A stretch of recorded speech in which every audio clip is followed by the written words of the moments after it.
Okay, so students, that we have studied today, two topics. The first one we have studied, that is equality of the vector, and the second that we have studied is the properties of a vector, that is cumulative, that is commutative property, and the associative property. Okay, so I will be giving you a small short summarized of the today's topic. So let's see, that is equality of a vector. Equality of a vector. The vectors are only said to be equal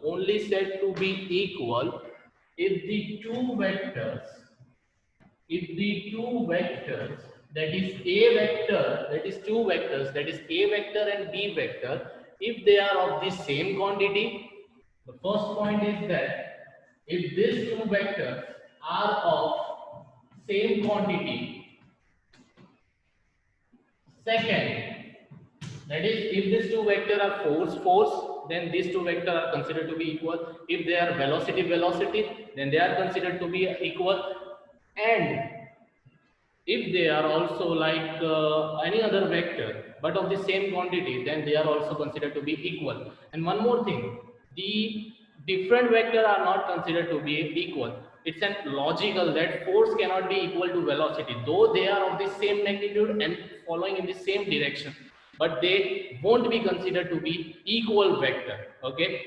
First condition, that they must be of same quantity. The second condition is that they must have same, they must have, they must have same direction. That means if I take, force, like one of the force in this direction and one of the force in this direction, then these two vectors are not considered to be equal, though they are satisfying the first condition. Okay, but they are not satisfying the second condition. That means for the following vectors to be in equal, they have to follow these two conditions, that is, they must be of same quantity, and the second one is they must be in the same direction. Okay, so this is the equality part of the vector.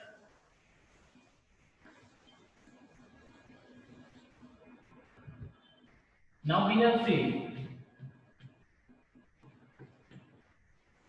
properties of vector, that is